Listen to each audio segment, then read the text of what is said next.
Parfois on dit que ça vient, il n'y a que moi qui peux arrêter. Parfois on dit que ça change, c'est-à-dire que c'est une maladie, on ne sait pas trop.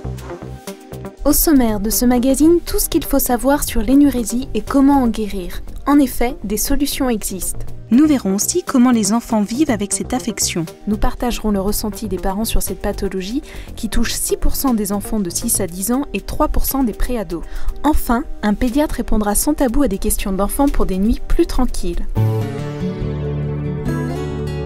L'énurésie nocturne est ce que l'on appelle communément le pipi au lit. Pour en savoir plus sur cette affection et tous les troubles qui lui sont associés, écoutons les explications du Dr Lottmann, chirurgien pédiatre. Alors l'énurésie, c'est une maladie, une incontinence intermittente, puisqu'elle ne survient que pendant le sommeil. On distingue les énurésies primaires, qui sont les cas où l'enfant n'a jamais acquis son contrôle mictionnel nocturne pendant au moins 6 mois consécutifs sans traitement depuis qu'il est né.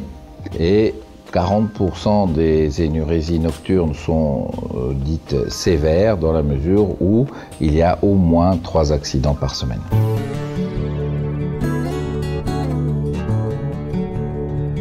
Pas facile quand on est un enfant de mettre des mots sur l'indicible. Comment dire la honte et la tristesse, le sentiment d'être différent. Voici le témoignage émouvant d'Anis. Quand on me propose d'aller dormir chez un copain, c'est non, je peux pas. Dans des colonies, donc parfois je suis obligée d'essayer de me cacher, mais ça me gêne. C'est énervant parce qu'un jour, quand j'étais partie en colonie, les gens l'ont su. Ça a été dur à accepter parce que les gens ils se moquaient de moi.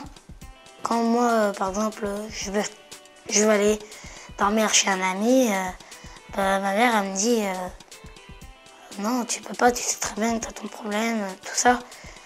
C'est comme si ça mangeait une partie de ma vie. Enfants, ils en souffrent ou en ont entendu parler. Témoignage sur l'énurésie. C'est triste que des enfants aient ce genre de problème. Je ne pense pas que ça soit grave. C'est juste désagréable. Ce n'est pas de leur faute.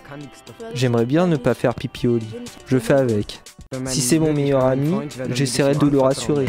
L'énurésie est souvent une affection héréditaire. Un enfant aura 77% de risque d'être énurétique si ses 2 parents ont eux-mêmes été énurétiques. Voici les témoignages d'adultes qui se souviennent avoir souffert de ce trouble. J'espérais toujours que le matin, je me réveillerais au sec, pas mouillé. Chaque matin, j'espérais ça. J'ai toujours fait pipi au lit jusqu'à l'âge de 11 ans, 12 ans. À partir du moment où on a sorti l'espèce de secret que je renfermais et que ça a été évoqué en présence d'un médecin ouvert et attentif et qu'on m'a apporté une écoute suffisante, que j'ai reconnue de la part de ma famille et de la part d'un médecin, je crois qu'assez rapidement, ensuite, ça s'est arrêté.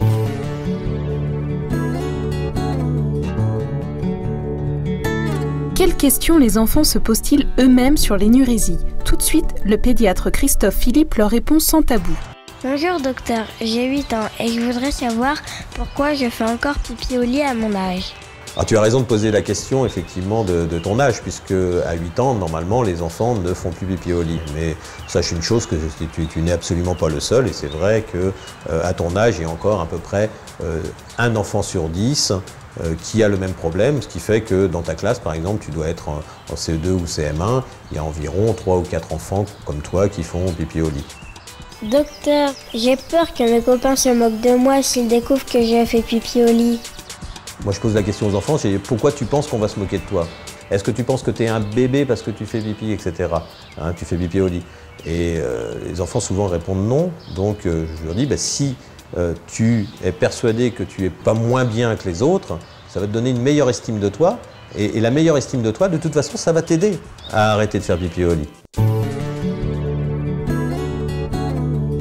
L'énurésie, ça se guérit. Il suffit pour cela de respecter certaines règles au quotidien et éventuellement d'utiliser des outils thérapeutiques, comme nous le confirme le Dr Lottmann, chirurgien pédiatre. On va passer par une première étape que l'on appellerait les règles hygiéno-diététiques de bon sens, qui vont être instruire un peu l'enfant sur l'appareil urinaire, comment il fonctionne, comment on doit bien répartir ses boissons dans la journée, comment on doit aller uriner régulièrement pour se mettre dans de bonnes conditions pour idéalement ne pas avoir d'accident. Donc le bon message n'est pas ne bois plus rien après 18 heures, mais bois le plus possible dans la première moitié de la journée et dès le petit déjeuner.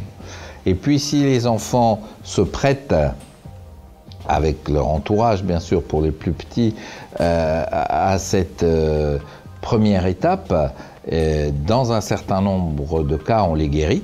Et pour les autres, une fois qu'on a testé leur motivation, on a des outils thérapeutiques efficaces, d'autant plus qu'ils vont être prescrits à bon escient pour les aider à se débarrasser de cette maladie. Pour tout savoir sur l'énurésie, pipi-o-lit.net.